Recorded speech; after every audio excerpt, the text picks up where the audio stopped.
warahmatullahi wabarakatuh. Alhamdulillahilladzi amarana an-nasa bid-dinil Islam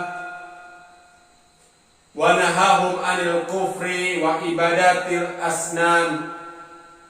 Asyhadu an la ilaha illallah wahdahu la syarika lahu al-malikul alam.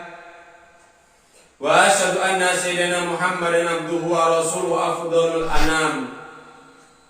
Allahumma shalli wa sallim wa barik ala sayyidina Muhammadin misbahid dhalam wa ala alihi wa ashabihi wa dzurriyyatihi wa atba'i ila akhiril ayyam. Amma ba'du, segala puji milik Allah, Zat yang telah memberikan kepada kita agama, yaitu agama Islam. Dan bagi mereka Allah telah memberikan agama selain Islam, dan mereka termasuk golongan kafir. Salawat beserta salam semoga tetap tercurah limpahkan kehadiran baginda Rasul Muhammad sallallahu alaihi wasallam kepada para keluarganya, para sahabatnya, para zuriyahnya, serta kita selaku umatnya. Al-hadits tsani dari hadis Arba'in Nawawiyah, hadis yang ke-8, orang-orang yang wajib diperangi.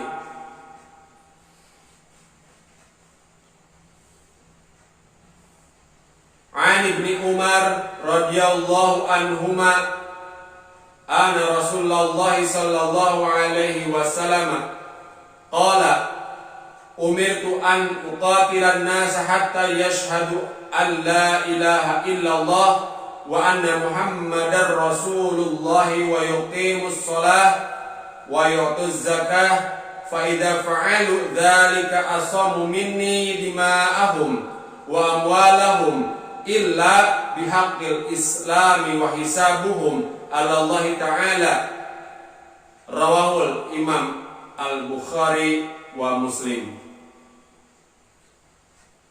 Dari Ibnu Umar radhiyallahu anhuma, sesungguhnya Rasulullah sallallahu alaihi wasallam bersabda, aku, kata Rasulullah, diperintahkan oleh Allah untuk memerangi manusia sehingga mereka mau bersyahadat bahwa sesungguhnya tiada Tuhan melainkan Allah dan Muhammad itu utusan Allah, mendirikan sholat dan membayarkan zakat. Maka bila mereka telah mengerjakan yang demikian, itu berarti mereka telah terpelihara daripada darahnya dan harta mereka, kecuali menurut hukum Islam. Sedangkan perhitungan amal mereka terserah pada Allah Subhanahu wa ta'ala. Hadis riwayat Imam Al-Bukhari wa Muslim. Dalam hadis ini dikatakan bahwa aku, kata Rasulullah, diperintahkan untuk ini, untuk itu. Maka tiada yang mampu memerintahkan baginda Rasul Muhammad sallallahu alaihi wasallam kecuali Dia yang maha segala-galanya, Allah Subhanahu wa ta'ala. Maka Allah memerintahkan baginda Rasul Muhammad sallallahu alaihi wasallam. Kata baginda Rasul, aku diperintahkan untuk memerangi manusia. Artinya Allah menyuruh aku berperang kepada manusia. Para ulama yang mensyarahkan hadis menyebutkan wa kana ba'dal amru wa kana hadzal amru ba'dal hijrah. Ini perintah perang sesudah hijrahnya Nabi ke Madinah. Adapun Nabi di Mekah, Nabi tidak melakukan peperangan. Li'annahu sallallahu alaihi wasallam maka ba'dal bi'tsati yuballighu dakwah wa yundhiru min ghairi qital wa huwa sabirun ala sidati adiyatil Arab di Makkah. Karena Nabi Shallallahu Alaihi Wasallam berdiam setelah diutus menjadi Rasul, menyampaikan dakwah dan memberikan kabar takut kepada orang-orang musyrik tanpa ada peperangan. Dan beliau sabar atas gangguan orang Arab di Mekah waktu itu. Hadirin para pecinta Nabi Shallallahu Alaihi Wasallam, selama 13 tahun baginda Rasul Muhammad Sallallahu Alaihi Wasallam di Makkah Al-Mukarramah, beliau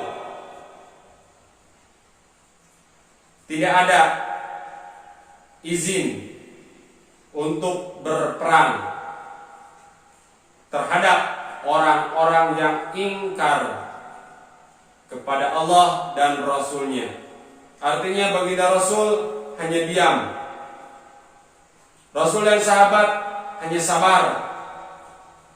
Rasul disakiti, sabar. Para sahabat ada yang dibunuh pun sabar. Dan Allah hanya berfirman kepada baginda Rasul, fa'fu anhum wasfah. Maafkan mereka dan biarkan mereka itu.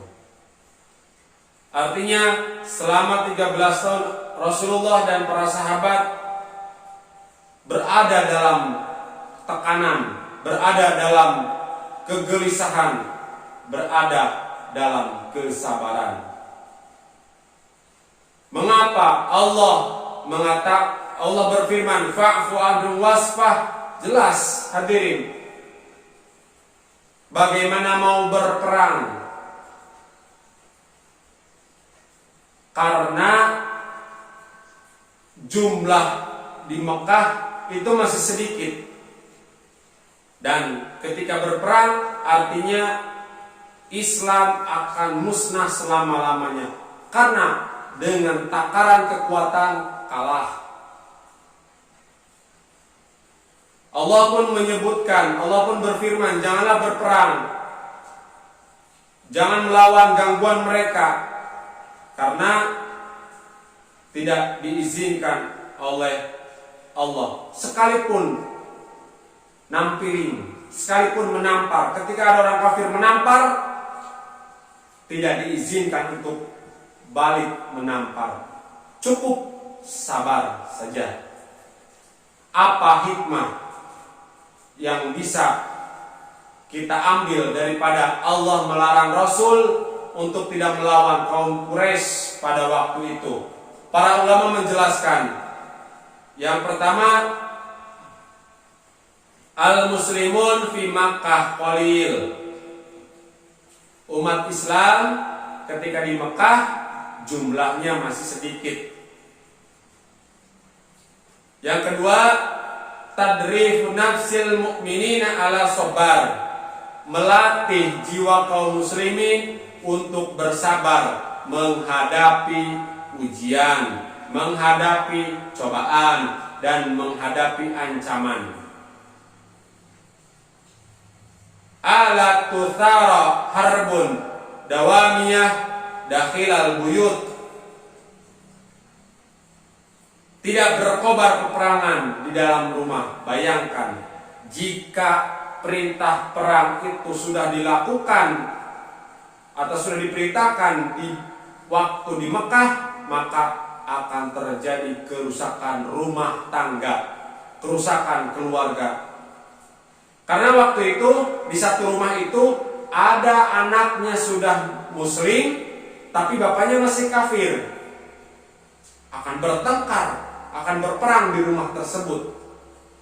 Ada anggota keluarganya yang satu sudah beriman, sementara anggota keluarga yang lain masih belum beriman. Bagaimana kita bayangkan akan terjadi peperangan juga di rumah-rumah. Baru setelah Nabi Shallallahu Alaihi Wasallam hijrah ke Madinah, Allah mengizinkan perang kepada Nabi karena sudah terpisah antara muslim dan kafir, tidak seperti waktu di Mekah. bahwa Allah Subhanahu wa taala selalu tadrij, selalu bertahap dalam menerapkan hukumnya, tidak langsung serta-merta. Contoh yang tadi peperangan, tidak langsung serta-merta bahwa Allah menurunkan perintah perang, tidak. Tapi Allah justru bertahap, setelah terpisah dan setelah punya kekuatan baru diizinkan untuk berperang. Contoh yang lain, daripada Allah menurunkan aturan, menurunkan perintah secara bertahap adalah riba. Hadirin para pecinta Nabi Sallallahu Alaihi Wasallam, tradisi orang Arab jahiliyah adalah terbiasa dengan riba. Jadi meminjamkan uang itu tidak mau meminjamkan jika tidak ada embel-embel keuntungan. Meminjamkan 100.000 misalkan, balik 120.000. Tapi ketika Islam datang, Islam tidak langsung mengatakan bahwa riba itu haram, tidak. Tapi step by step, bertahap, setahap demi setahap. Mengapa? Karena mayoritas orang Arab waktu itu adalah melakukan riba. Bahkan setiap rumah pun melakukan riba. Artinya hampir semua orang melakukan riba. Para ulama ahli tafsir, sedikitnya ada 4 tahap Allah melarang riba, dan semuanya ada dalam Al-Quranul Karim. Yang pertama, a'udzubillahi samil alim minasyaitonir rajim. Wa ma ataitum min riba liyarbua fi amwalin nasi fala yarnu indallah. Apa yang kamu lakukan dengan riba dengan harapan harta kamu berkembang subur, maka harta kamu tidak akan berkembang subur di hadapan Allah Subhanahu wa taala. Maksudnya bahwa harta yang diribakan itu mungkin bertambah, tapi tidak berkah di sisi Allah Subhanahu wa ta'ala. Para sahabat yang mendengar firman Allah ini, wahyu dari Allah lewat lisan baginda Rasul Muhammad SAW, ada yang langsung berhenti melakukan riba, transaksi riba. Ada juga yang terus melakukan, udahlah yang penting bertambah, tidak apa-apa, berkah tidak berkah bagaimana nanti. Ada yang berhenti, ada yang terus melakukan, karena Allah belum memerintahkan atau mengatakan bahwa itu adalah haram atau harus ditinggalkan. Berikutnya Allah menurunkan ayat, menurunkan wahyu lagi kepada baginda Rasul Muhammad sallallahu alaihi wasallam dalam Al-Qur'an. A'udzubillahi minasyaitonir rajim. Fabidulmin minal ladina hadu haramna alaihim thayyibatin uhilat lahum wa bisaddihim an sabilillahi katsira wa akhdhihimur riba wa qad nuhu anhu. Di sisi Allah, di sini Allah menjelaskan bahwa orang-orang Yahudi dahulu itu mereka diharamkan oleh Allah yang dulunya halal. Mereka Yahudi dicela oleh Allah karena mereka melakukan hal-hal, antara lain mereka melakukan riba. Padahal riba dilarang untuk mereka kaum Yahudi. Mendengar ayat ini, ada para sahabat yang langsung berhenti melakukan riba. Tapi ada juga yang tetap melakukan riba. Kita kan bukan Yahudi, dan itu ayat bukan untuk kaum muslimin. Kita kan muslim, bukan Yahudi, masih melakukan riba. Dan memang belum ada ketetapan bahwa riba itu dilarang. Tahap berikutnya, Allah menurunkan lagi wahyu kepada baginda Rasul Muhammad sallallahu alaihi wasallam. A'udzubillahi samil alim minasyaitonir rajim. Ya ayyuhalladzina amanu la taqulur riba ad'afan mudha'afah wa taqullaha la'allakum tuflihun. hai orang-orang yang beriman, kata Allah, jangan kamu makan riba yang mana bunganya berlipat-lipat. Ayat ini menjelaskan bahwa riba masih boleh, tapi bunganya jangan terlalu besar. Jadi yang dilarang itu yang bunganya besar, itu riba. Tapi yang bunganya sedikit itu boleh. Maka di zaman itu masih berjalan riba, tapi bunganya sedikit. Bunga sedikit misalkan 1%, 2%, 3%, 10% ke atas itu banyak namanya. Jadi yang meribakan 10% ke atas itu ditinggalkan oleh orang-orang Arab. Mereka mau riba, tapi riba yang bunganya sedikit, 1%, 2% atau 3%. Baru step berikutnya, baru tahap berikutnya, Allah mewahyukan kepada Rasul, A'udzubillahi minasyaitonirrajim, ya ayyuhalladzina amanu taqullaha wa dharu ma buqiya minar riba in kuntum mu'minin. Hai orang-orang yang beriman, takutlah kepada Allah, tinggalkan yang tersisa dari riba jika kamu beriman. Jadi ketika kita melakukan riba, masih ada nih yang tersisa daripada riba itu, maka tinggalkan riba meskipun itu sisanya. Fa ilam taf'alu fa'dzanu biharbi minallahi wa rasulih. Jika kamu masih melakukan itu, masih melakukan riba, berarti kamu mengajak berperang dengan Allah dan Rasulnya. Bagaimana kita bisa menang berperang dengan Allah dan Rasulnya? Maka tinggalkan itu riba. Wa in tubtum falakum ru'usun amwalakum la tadhlimu wa la tuzlamun. Jika kamu bertobat, kata Allah, maka bagi kamu hanya berhak mengambil modalnya. Kamu tidak dizalimi dan tidak menzalimi. Jika masih berkecimpung dalam dunia riba dan kita sudah bertobat, masih ada riba yang kita miliki, maka kita ambil modalnya saja. Ginilah mudahnya hadirin para pecinta Nabi Sallallahu Alaihi Wasallam. Kita meminjamkan uang 100.000, dikembalikan 110.000. Orang tersebut mengangsur uang, mengangsur membayar. Dan kata Allah, jika kamu sudah bertobat, maka tinggalkan yang itu, ambil modalnya saja. Berarti si orang yang dipinjami kita uang 100.000, maka dia mencicil hanya sampai dengan 100.000, yang 10.000 tidak usah dibayar, itu tobat. Rasulullah Shallallahu Alaihi Wasallam bersabda, yang tadi dalam awal, umirtu an uqatilan nas hatta yashhadu an la ilaha illallah wa anna muhammadar rasulullah wa yuqimus shalah wa yatuz zakah fa idza fa'alu dzalik asamu minni dimahum wa amwaluhum illa bihaqqil islam wa hisabuhum 'ala Allah ta'ala.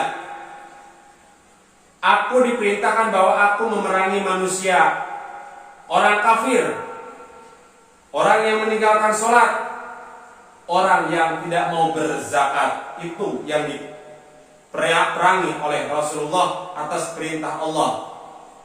Pengertian berperang di sini banyak. Tidak harus memburus pedang pergi ke medan perang. Ada aturan tersendiri bahwa ini adalah perang juga. Contohnya, menetapkan kepada orang kafir denda. Tidak harus dibunuh, kita denda saja orang kafir. Maka itu ada artinya kita berperang dengan orang kafir. Atau misalkan orang yang tidak sholat dikurung, kita penjarakan. Itu juga berperang, memerangi orang yang tidak mau sholat, kita kurung saja di penjara. Kata Rasulullah SAW, orang yang sudah bersyahadat, orang yang sudah sholat, orang yang mau berzakat, maka orang ini harus dilindungi. Mengapa? Dilindungi apanya? Darah dan harta mereka. Mengapa? Karena mereka sudah melakukan suatu yang dia adalah menjadi seorang muslim, kecuali menuntut boleh diambil harta darahnya menurut hukum Islam. Contohnya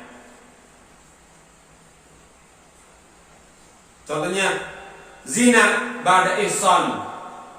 Orang itu sholat, orang itu syahadat, orang itu zakat, tapi orang ini melakukan zina sementara dia sudah menikah.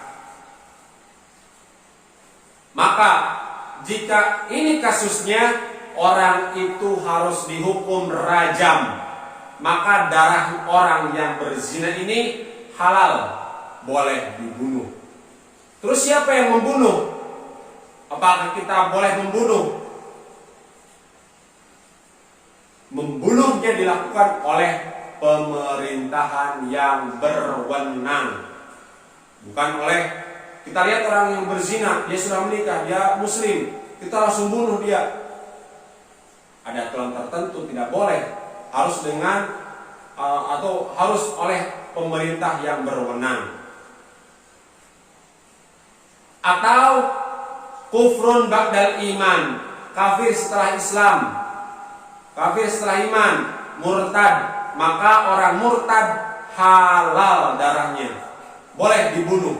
Tapi lagi-lagi bahwa yang membunuh itu adalah penguasa atau pemerintahan yang berdaulat atau yang berwenang. Wa hisabuhum ilallahi ta'ala, dan dihisab oleh Allah Ta'ala. Artinya ketika seseorang sudah mengatakan atau sudah berucap asyhadu an la ilaha illallah wa asyhadu anna muhammadar rasulullah, lisannya mengatakan itu, hatinya terserah. Tapi jika lisannya sudah, biarkan hati itu Allah yang menghisabnya, Allah yang menghitungnya. Rasulullah SAW bersabda, "Maumirtu an asuka an qulubin nas." Aku tidak diperintahkan untuk membelah hati manusia. Jika ada seorang sudah bersyahadat, maka bahwa dia adalah langsung jadi Islam tanpa terkecuali. Bahwa hatinya dia ingkar, Allah yang menghitung. Yang penting dinilai bahwa dia sudah berucap syahadat, itu adalah muslim, saudara kita. Pernah Rasulullah SAW marah kepada Usamah bin Zaid. Usamah bin Zaid waktu itu dikirim oleh Rasulullah SAW berperang, untuk memerangi kabilah Zuhainah. Ketika berperang, Usamah menemui musuh, dan ketika akan ditebas batang lehernya, si musuh mengucap asyhadu alla ilaha illallah wa asyhadu anna muhammadar rasulullah. Tapi laki-laki itu tetap dibunuh oleh Usamah. Dan ini dikabarkan kepada baginda Rasulullah SAW, ya Rasulullah, Usamah membunuh orang yang sudah bersyahadat. Sebelum dia dibunuh, orang tersebut sudah bersyahadat. Lalu datanglah kepada Rasul Usamah bin Zaid. Rasulullah bertanya kepada Usamah, ya Usamah, kenapa kamu bunuh dia? Kenapa kamu bunuh orang tersebut yang sudah bersyahadat? Kata Usamah, ya Rasulullah, dia bersyahadat karena takut dia dibunuh, maka setelah dia bersyahadat, aku bunuh sekalian. Kata Rasulullah, fahala saqaqta an qalbi, apakah kamu belah dadanya sehingga kamu tahu isi hatinya, entah dia takut ataupun apa, dia adalah sudah muslim. Itulah bahwa jika seorang sudah bersyahadat, maka dia sudah Islam. Hadirin para pecinta Nabi Sallallahu Alaihi Wasallam, itu hadis yang ke-8 dari Arba'in Nawawiyah. Insyaallah di pertemuan berikutnya, pertemuan Yang ke-9 kita akan bahas hadis yang ke-9 dari Arba'in Nawawiyah. Mohon maaf al-fakir atas segala kekurangan dan kekhilafan. Terima kasih atas segala perhatian. Wallahul muwaffiq ila aqwamit thoriq. Wassalamualaikum warahmatullahi wabarakatuh.